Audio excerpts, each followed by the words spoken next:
c'est le livre phare des éditions Bérangel. Il fait vivre les éditions Bérangel jusqu'à aujourd'hui. Au début, je n'osais pas dire que c'était une découverte. Je disais plutôt une mise en évidence. Mais maintenant, avec les témoignages, etc., j'ose prononcer le mot de découverte. Alors, qu'est-ce que c'est que cette découverte? C'est la réparation automatique de drames à type de décès et la gestion de ces drames avec les générations futures.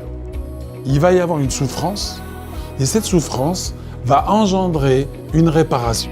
Et comment on peut retrouver cet enfant? C'est en refaisant un enfant avec les mêmes caractéristiques. Le terme général, c'est la réparation des drames transgénérationnels à type de décès injustifié, injustifiable. Cette découverte, elle touche notre inconscient collectif et j'ai mis en évidence quelque chose de notre fonctionnement collectif. Et c'est pour ça que ce livre ce contenu va toucher un nombre incalculable de gens.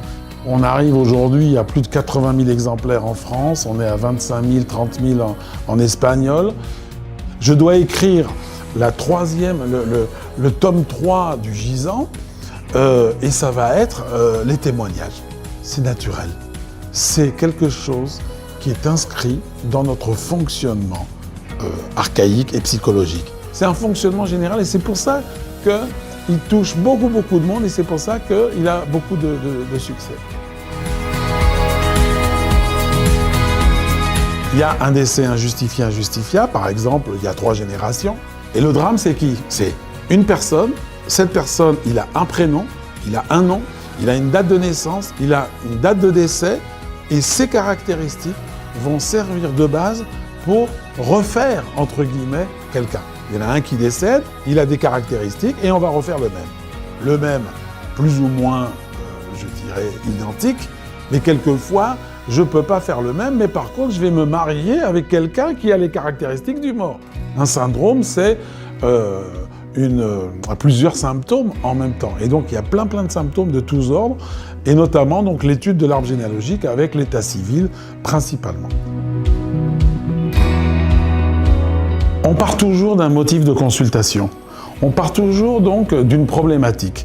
Et dans le syndrome du gisant, les conséquences d'un syndrome du gisant peuvent être psychologiques, psychiatriques ou organiques. Avec l'expérience, on peut dire que telle maladie, il y a du syndrome ou pas. Ou telle maladie, non, une allergie, il n'y a pas de syndrome. Mais une sclérose en plaques, c'est sûr et certain. Sûr et certain à 80%. Le fait d'être immobile, c'est le fait de mimer l'immobilité du mort 8 fois sur 10.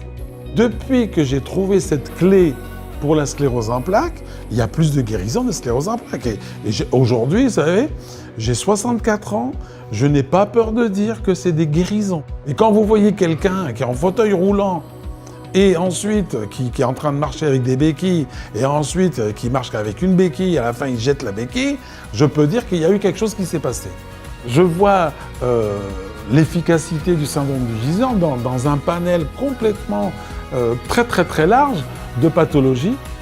À la fois, ça m'étonne toujours de voir le syndrome du gisant, et à la fois, ça ne m'étonne pas, parce que c'est inscrit dans notre fonctionnement archaïque, biologique, depuis tout le temps.